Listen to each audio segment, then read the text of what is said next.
जी हाँ छात्रों, तो पहले कक्षा 9वीं वार्षिक परीक्षा 2025-26 विषय गणित यानी मैथमेटिक्स का असली क्वेश्चन पेपर लेकर आ चुके हैं, वो भी पूरे पूरे सॉल्यूशन के साथ है। तो बच्चों आपको बिल्कुल भी टेंशन नहीं लेना। यदि आप इस क्वेश्चन पेपर को सॉल्व कर लेते हैं तो 100% गारंटी है कि आपका जो 9 मार्च का होने वाला है पेपर, उसमें आपके फुल नंबर आने वाले हैं। आपका एक भी नंबर कहीं पास घटने वाला नहीं है। तो चलिए बच्चों, बिना टाइम वेस्ट किए सबसे पहले आप देख लीजिए पेपर का फ्रंट पेज कुछ इस टाइप का होने वाला है। क्वेश्चन नंबर फर्स्ट से। सो यहाँ पे हमारे सामने क्वेश्चन नंबर 1 है। प्रश्न 1, निम्नलिखित में से सही विकल्प चयन कीजिए। पहला क्वेश्चन है संख्याओं 2, 4, 6, 8, 10 का माध्य होगा। इसका आंसर करना है बच्चों ऑप्शन नंबर बी 6। प्रश्न दूसरा है अंडर रूट एक संख्या है। इसका आंसर हो जाएगा ऑप्शन नंबर ए अपरिमेय संख्या। प्रश्न 3, एक समबाहु त्रिभुज का प्रत्येक कोण होता है। इसका आंसर हो जाएगा ऑप्शन नंबर डी 60 डिग्री। प्रश्न 4 है त्रिभुज के तीनों कोणों का योग होता है। इसका आंसर हो जाएगा ऑप्शन नंबर सी 180 डिग्री। प्रश्न 5 है निम्नलिखित में से केंद्रीय प्रवृत्ति की माप नहीं है। तो इसका आंसर हो जाएगा बच्चों ऑप्शन नंबर सी मीटर। छठवां प्रश्न है एक चतुर्भुज के 3 कोण क्रमशः 75 डिग्री, 90 डिग्री, 75 डिग्री है। चौथा कोण कितना होगा? तो इसका आंसर हो जाएगा ऑप्शन नंबर ए 120 डिग्री। अगला प्रश्न देखिए बच्चों, अगले पेज पर दिया गया है। यहाँ पे हमारे सामने क्वेश्चन नंबर 2 है, रिक्त स्थानों की पूर्ति कीजिए। इसका पहला क्वेश्चन है दो घात वाले बहुपद को द्विघात बहुपद कहा जाता है। दूसरा प्रश्न है भाज्य बराबर भाजक गुणे भागफल प्लस शेषफल होता है। तीसरा प्रश्न है यदि 3 या 3 से अधिक बिंदु एक ही रेखा पर स्थित हों तो वे संरेख बिंदु कहलाते हैं। अगला प्रश्न चौथा है किसी त्रिभुज की भुजाएं ए बी सी है तो इसका अर्थ परिमाप एस बराबर ए प्लस बी प्लस सी बटे 2 होगा। पांचवा क्वेश्चन है वर्ग अंतरालों के मध्य बिंदु को वर्ग चिन्ह कहते हैं। छठवां क्वेश्चन है एक्स माइनस वाई का होल स्क्वायर बराबर x square minus 2xy plus y square होता है। तो बच्चों यहाँ पे दूसरा प्रश्न कंप्लीट हो चुका है। इसका आप लोग स्क्रीनशॉट ले लीजिए, अच्छे तरीके से इसका आंसर आपको याद कर लेना है। नेक्स्ट देखिए बच्चों, यहाँ पे प्रश्न 3 है सही जोड़ी बनाइए। एक साइड है खंड आ, दूसरे साइड है खंड बा। पहला क्वेश्चन है y बराबर 0, तो इसका आंसर करना में ऑप्शन नंबर डी एक्स अक्ष का समीकरण है। दूसरा है 2x plus 1 into 2x plus 3 की घात। इसका आंसर हो जाएगा ऑप्शन नंबर एफ 2। तीसरा प्रश्न है बिंदु 5,2 में भुज का मान होगा। इसका आंसर हो जाएगा बच्चों ऑप्शन नंबर ई 5। चौथा है बहुपद 2x प्लस 5 का शून्यक है। इसका आंसर करना ऑप्शन नंबर ए -5 बटे 2। पांचवा है अक्षों का प्रतिच्छेदन बिंदु। इसका आंसर हो जाएगा ऑप्शन नंबर सी मूल बिंदु कहलाता है। छठवां क्वेश्चन है ax plus b y plus c बराबर 0। इसका आंसर हो जाएगा ऑप्शन नंबर बी दो चरों वाला रैखिक समीकरण। तो बच्चों इसका भी आप लोग स्क्रीनशॉट ले लीजिए, आपको अच्छी तरीके से इसका आंसर याद कर लेना है। अगला प्रश्न देखिए डियर, यहाँ पे क्वेश्चन नंबर 4 है निम्न कथनों में से सत्य अथवा असत्य कथन छाट कर लिखिए। पहला क्वेश्चन है एक समतल पृष्ठ की 3 विमाएं होती हैं, तो यह हो जाएगा असत्य। दूसरा क्वेश्चन है चक्री चतुर्भुज के सम्मुख कोणों का योग 180 डिग्री होता है, तो यह हो जाएगा सत्य। तीसरा प्रश्न है वृत्त की सबसे बड़ी जीवा व्यास कहलाती है, तो यह हो जाएगा बच्चों सत्य। चौथा क्वेश्चन है दो आकृतियां सर्वांगसम नहीं होती यदि उनका एक ही आकार और एक ही माप हो, तो यह हो जाएगा असत्य। पांचवा प्रश्न है बिंदु 2,3 समीकरण x प्लस वाई बराबर 4 का हल है, यह हो जाएगा असत्य।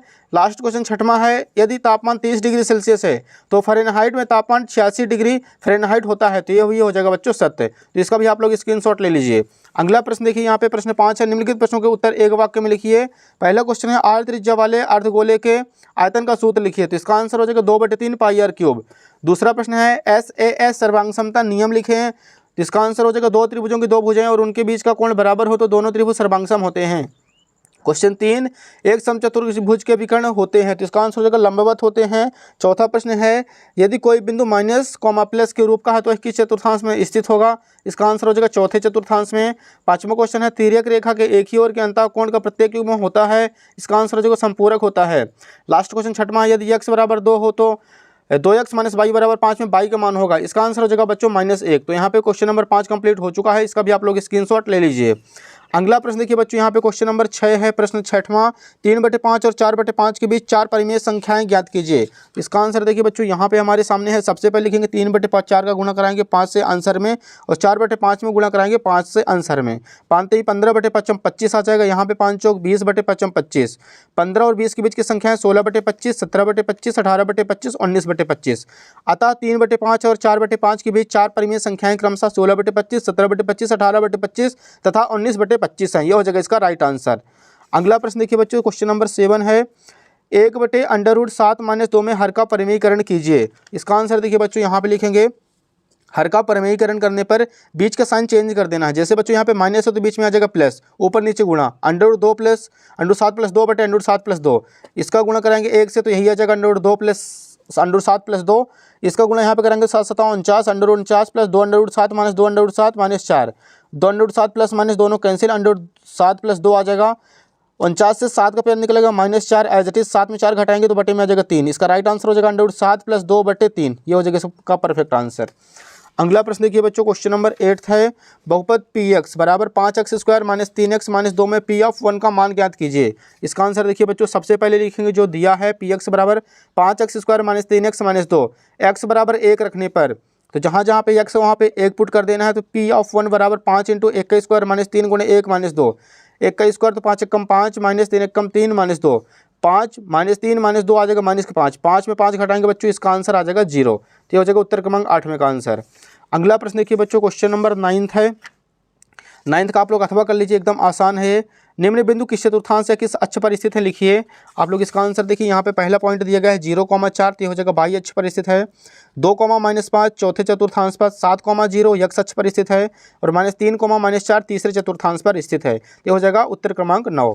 अगला प्रश्न देखिए बच्चों, 10वां क्वेश्चन है, बिना बिंदुओं को आलेखित किए बताइए कि वे किस चतुर्थांश में स्थित होंगे।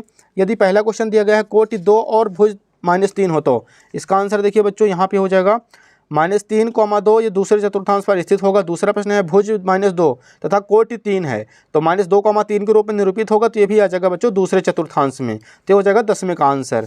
अगला प्रश्न 11 देखिए बच्चों, अगले पेज पर दिया गया है, यहाँ पे हमारे सामने 11 नंबर है। उस लंबवृत्तीय शंकु का आयतन ज्ञात कीजिए जिसकी त्रिज्या 6 सेंटीमीटर हो, ऊंचाई 7 सेंटीमीटर है। इसका आंसर करना हमें सबसे पहले लिखना है, दिया है शंकु की त्रिज्या r बराबर 6 सेंटीमीटर, ऊंचाई h बराबर 7 सेंटीमीटर। सूत्र होता है शंकु का आयतन 1/3 πr²h। 1/3 एज इट इज, पाई की वैल्यू रखनी है बच्चों 22/7 गुणे r की वैल्यू 6 × 6 गुणे h की जगह आ जाएगा 7। 7 से 7 कैंसिल, 6 को 3 से काटेंगे, 3 दूनी 6, 2 बार में कटेगा, तो बच्चों यहाँ पे आ जाएगा 22 × 6 × 2। 6 को 2 से गुणा कराएंगे 6 दूनी 12, 22 का 12 में गुणा कराएंगे 262 सेंटीमीटर क्यूब आ जाएगा इसका परफेक्ट आंसर। तो हो जाएगा उत्तर क्रमांक 11। इसका आप लोग स्क्रीनशॉट ले लीजिए। अगला प्रश्न देखिए बच्चों, प्रश्न 12 है, आयत के कोई 2 गुण लिखिए। इसका आंसर करना बच्चों हमें, आयत के 2 गुण निम्न है। पहला हो जाएगा आयत की सम्मुख भुजाएं बराबर होती हैं। दूसरा पॉइंट हो जाएगा आयत का प्रत्येक कोण समकोण होता है। अगला प्रश्न 13 देखिए बच्चों, प्रश्न 13 है, आरएचएस सर्वांग समता नियम लिखिए। इसका आंसर लिखना है, यदि 2 समकोण त्रिभुजों में एक त्रिभुज का कर्ण और एक भुजा क्रमशः दूसरे त्रिभुज के कर्ण और एक भुजा के बराबर हो तो दोनों त्रिभुज सर्वांगसम होते हैं। तो हो जाएगा बच्चों उत्तर क्रमांक 13। नेक्स्ट देखिए प्रश्न 14 यहाँ पे दिया गया है, उपरोक्त दी गई आकृति में रेखाएं PQ और RS परस्पर बिंदु O पर प्रतिच्छेद करती हैं। तो यहाँ पे हमें एंगल POS और एंगल QOS का मान ज्ञात करना है। तो आप लोग देख सकते हैं यहाँ पे सबसे पहले माना लिखना है, एंगल POR बराबर 5x, एंगल ROX बराबर आ जाएगा 7x। दोनों को प्लस कर देंगे बच्चों, तो यहाँ पे आ जाएगा 7 5 12x बराबर 120, तो x बराबर 120/12। 180 को 12 से भाग कराएंगे तो 15 डिग्री आ जाएगा। अब यहाँ पे बच्चों POR की वैल्यू निकालेंगे तो 15 × 5 15 × 75 आ जाएगा। ROQ बराबर 15 × 7 15 7 105 आ जाएगा। अतः एंगल POS बराबर 105 डिग्री और दूसरा एंगल QOS बराबर आ जाएगा बच्चों 75 डिग्री। तो हो जाएगा उत्तर क्रमांक 14। स्क्रीनशॉट ले लीजिए इसका भी। अगला प्रश्न देखिए डियर, क्वेश्चन नंबर 15 हमारे सामने अगले पेज पर दिया गया है। यहाँ पे हमारे सामने प्रश्न 15 है, यूक्लिड की 5वीं अवधारणा लिखिए। आप लोग इसका अथवा करा लीजिए, समांतर रेखाओं को परिभाषित कीजिए। तो यहाँ पे हेडिंग डाल देना में, समांतर रेखाएं वे रेखाएं जो एक दूसरे को कभी नहीं काटती हैं, उन्हें समांतर रेखाएं कहते हैं। अगला प्रश्न देखिए डियर, क्वेश्चन नंबर 16 है। 16 का आप लोग अथवा कर लीजिए। एक नोटबुक की कीमत एक कलम की कीमत से दोगुनी है, इस कथन को निरूपित करने के लिए 2 चरों वाला रैखिक समीकरण बनाइए। तो यहाँ पे लिखेंगे सबसे पहले, माना कि नोटबुक की कीमत x रुपये तथा कलम की कीमत y है। प्रश्नानुसार आ जाएगा x बराबर 2y, 2y को इधर लाएंगे तो x - 2y बराबर आ जाएगा 0। अगला प्रश्न 17 है, a का मान ज्ञात कीजिए जबकि x बराबर 3 और y बराबर 4 है। समीकरण दिया है 3y बराबर ax + 7 एक हल हो। इसका आंसर देखिए बच्चों, यहाँ पे सबसे पहले लिखेंगे, दिया है 3y बराबर ax + 7, x बराबर 3 और y बराबर 4 रखने पर, तो जहाँ पे y है वहाँ पे आ जाएगा 4, तो 3 × 4 बराबर x की जगह आ जाएगा बच्चों 3, तो a × 3 + 7, 1 का 3 से गुणा करेंगे 3 × 3 और 4 का 3 से 4 3 12। अब 12 में 7 माइनस कर देंगे तो 12 में 7 माइनस करने पे आ जाएगा 5 और 5 को 3 से भाग कर देंगे, तो इसका राइट आंसर आ जाएगा 5/3। अगला प्रश्न देखिए बच्चों, प्रश्न 18 दिया गया यहाँ पे, ABCD एक समचतुर्भुज है और PQRS क्रमशः भुजाओं AB BC CD और DA के मध्य बिंदु है। दर्शाइए कि चतुर्भुज PQRS एक आयत है। आप लोग इसका अथवा कर लीजिए बच्चों, एकदम आसान छोटा सा है। दर्शाइए कि एक वर्ग के विकर्ण परस्पर बराबर होते हैं यदि समकोण पर प्रतिच्छेद समद्विभाजित करते हैं। इसका आंसर देखिए बच्चों उत्तर क्रमांक 18 का है। आपको चित्र बना लेना है। सबसे पहले लिखना, दिया है ABCD एक वर्ग है। सिद्ध करना में AB बराबर CD बराबर AO बराबर CO और BO बराबर DO तथा एंगल COD बराबर 90 डिग्री। आप लोग इसका पूरा का पूरा प्रूफ अच्छी तरीके से अपने कॉपी पर नोट कर लीजिए। लास्ट में आता लिखना, अतः वर्ग के विकर्ण बराबर होते हैं और परस्पर समकोण पर समद्विभाजित करते हैं। तो ये हो जाएगा बच्चों उत्तर क्रमांक 18। अगला प्रश्न देखिए डियर, क्वेश्चन नंबर 19 है। एक जोकर की टोपी एक शंकु के आकार की है जिसके आधार की त्रिज्या 7 सेंटीमीटर और ऊंचाई 24 सेंटीमीटर है। इसी प्रकार की 10 टोपियां बनाने के लिए आवश्यक गत्ते का क्षेत्रफल ज्ञात कीजिए और पाई की वैल्यू 22/7 रखनी है। तो यहाँ पे लिखेंगे बच्चों, सबसे पहले जो दिया है शंकु की त्रिज्या r बराबर 7 सेंटीमीटर, ऊंचाई h बराबर 24 सेंटीमीटर, तिर्यक ऊंचाई l बराबर सूत्र होता है √r² प्लस h स्क्वायर।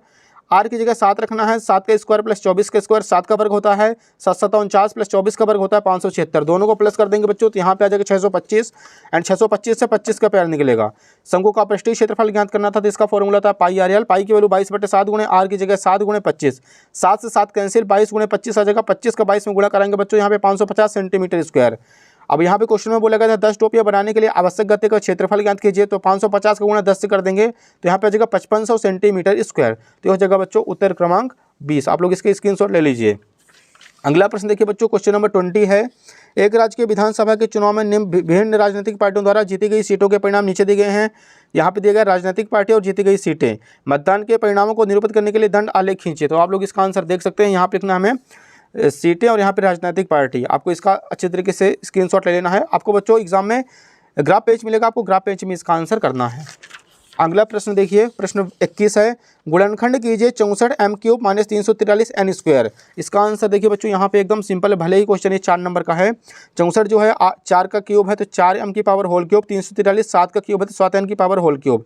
सूत्र होता है यहाँ पे a³ - b³ a - b into a square plus ab plus b square. यहाँ पे पुट कर देंगे, a की जगह बच्चों हमें 4m रखना और b की जगह 7n। तो यहाँ पे आ जाएगा 4m - 7n इंटू 4 चौक 16m स्क्वायर प्लस 7 चौक 28m प्लस 7 7 49n स्क्वायर। तो हो जाएगा बच्चों उत्तर क्रमांक 21। इसका आप लोग स्क्रीनशॉट ले लीजिए। अगला प्रश्न देखिए 22 नंबर है। 22 नंबर एकदम सिंपल है। सिद्ध कीजिए कि एक वृत्त के केंद्र से एक जीवा को संधारित करने के लिए खींची गई रेखा जीवा पर लंब होती है। इसका आंसर देखिए बच्चों, सबसे पहले लिखेंगे, दिया है एक वृत्त जिसका केंद्र O है कि एक जीवा AB है। रचना O को AB के मध्य बिंदु M से मिलाया है। आप लोग चित्र यहाँ पे देख लीजिए। सिद्ध करना है OM लंब AB। उत्पत्ति में 2 त्रिभुज लेना है, त्रिभुज OAM तथा त्रिभुज OBM में। OA बराबर OB त्रिज्या है, AM बराबर BM, AB का मध्य बिंदु M है, OM बराबर OM उभयनिष्ठ भुजा आ जाएगी बच्चों। यहाँ पे दोनों त्रिभुज सर्वांगसम हो जाएंगे, त्रिभुज OAM सर्वांगसम, त्रिभुज OBM साइड साइड साइड से। अतः लिख देना है, अतः एंगल OMA बराबर एंगल OMB बराबर 90 डिग्री CP/CT से। यही हमें सत्यापित करना था। लास्ट क्वेश्चन देखिए बच्चों 23 नंबर हमारे सामने है। एक समद्विबाहु त्रिभुज का परिमाप 30 सेंटीमीटर है, उसकी बराबर भुजाएं 12 सेंटीमीटर लंबाई की हैं। इस त्रिभुज का क्षेत्रफल ज्ञात कीजिए। तो यहाँ पे सबसे पहले लिखेंगे, दिया है एक समद्विबाहु त्रिभुज का परिमाप 30 सेंटीमीटर है, 2 बराबर भुजाएं 12 सेंटीमीटर की हैं, अर्थात a बराबर 12 और b बराबर भी 12 आ जाएगा। यहाँ पे c की वैल्यू निकालनी है तो a plus b plus c बराबर आ जाएगा 30। a की जगह 12 प्लस b की जगह 12 प्लस c बराबर 30। तो यहाँ पे आ जाएगा c बराबर 30 - 12 बराबर 24 आ जाएगा। 30 में 24 घटाएंगे 6 सेंटीमीटर। यहाँ पे s की वैल्यू निकालनी थी तो s बराबर a plus b plus c बटे 2, तीनों को प्लस कराएंगे 30 बटे 2, 30 का आधा करेंगे 15 सेंटीमीटर आ जाएगा। अब यहाँ पे त्रिभुज का क्षेत्रफल का सूत्र लगाना है, √s into s minus a, s minus b, s minus c। s की जगह हमें 15 पुट करने तो यहाँ पे आ जाएगा 15 इंटू 15 - 12, 15 - 12, 15 - 6। तो 15 इंटू 15 12 घटाएंगे 3, 15 12 घटाने पे आ जाएगा 3, 15 में 6 घटाएंगे 9, 2 ठो 3 बच्चों तो 1 ठो 3 आ जाएगा बाहर, 9 जो है तो 9 से 1 3 का पेयर निकल के आ जाएगा और अंडर के अंदर बचेगा 15। 3 का 3 से गुणा करेंगे तो 3 3 9 √15 सेंटीमीटर स्क्वायर। ये हो जाएगा इसका राइट आंसर। इसका भी आप लोग स्क्रीनशॉट ले लीजिए।